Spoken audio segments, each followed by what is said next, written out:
കോട്ടയം ചങ്ങനാശ്ശേരി സ്റ്റേഷനിലെ പോലീസ് ഉദ്യോഗസ്ഥന്റെ മർദ്ദനം CPIM കൗൺസിലർ നിസാറാണ് മർദ്ദിച്ചത്. വാഹനത്തിലെത്തിയ ഇയാളെ ഊതിച്ചതിൽ പ്രകോപിതനായാണ് SA ടിനുവിനെ മർദ്ദിച്ചത്. വിവരങ്ങളുമായി കോട്ടയത്ത് നിന്ന് ഗോകുൽ രമേശ് ചേരുന്നുണ്ട്. ഗോകുൽ, ഇത് എപ്പോഴാണ് സംഭവം? ഇയാളെ കസ്റ്റഡിയിലെടുത്തിട്ടുണ്ടോ? ഇന്ന് രാത്രി 8 മണിയോട് കൂടിയിട്ടായിരുന്നു ഈ സംഭവം നടക്കുന്നത്. അതായത് ചങ്ങനാശ്ശേരി സെൻട്രൽ ജംഗ്ഷനിൽ വാഹന പരിശോധന നടത്തുകയായിരുന്നു SA ടിനുവിന്റെ നേതൃത്വത്തിലുള്ള പോലീസ് സംഘം. അവിടേക്ക് വാഹനത്തിൽ എത്തിയതാണ് ഈ വാർഡ് കൗൺസിലറായിട്ടുള്ള നിസാർ.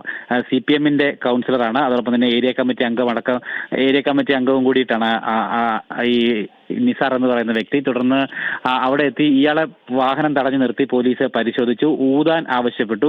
പക്ഷേ ഇതിൽ പ്രകോപിതനായിക്കൊണ്ട് പോലീസിന് നേരെ കയർക്കുകയും അതിനുശേഷം ചെറിയ രീതിയിൽ അങ്ങോട്ടും ഇങ്ങോട്ടും വാക്കുതർക്കത്തിൽ ഏർപ്പെടുകയും ഒക്കെ തന്നെ ചെയ്തു. അതിനുശേഷം ഈ നിസാർ ഈ ചങ്ങനാശ്ശേരി ടൗൺ ഭാഗത്തുള്ള CPM പ്രവർത്തകരെയൊക്കെ വിളിച്ചു കൂട്ടുകയും തുടർന്ന് അവിടെ ഒരു സംഘർഷാവസ്ഥ സൃഷ്ടിക്കുകയും ചെയ്തു. അതിനിടയിലാണ് പോലീസ് ഉദ്യോഗസ്ഥന് നേരെ മർദ്ദിക്കുന്ന ഒരു സംഭവം കൂടി ഉണ്ടായത്.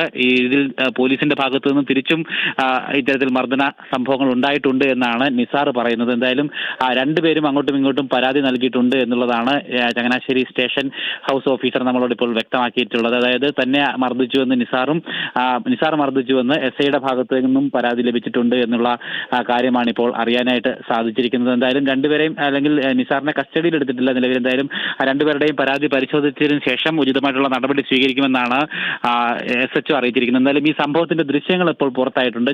പോലീസും ഈ CPM പ്രവർത്തകരും തമ്മിൽ അങ്ങോട്ടും ഇങ്ങോട്ടും വാക്കേറ്റവും സംഘർഷവും ഉണ്ടാകുന്നതിന്റെ ദൃശ്യങ്ങളാണ് ഇപ്പോൾ പുറത്തു വന്നിരിക്കുന്നത്. ഈ സംഭവം പരിശോധിച്ചതിന് ശേഷം നടപടിയെടുക്കുമെന്നാണ് DSP അടക്കമുള്ള SHO അടക്കമുള്ള ഉദ്യോഗസ്ഥർ അറിയിച്ചിരിക്കുന്നത്.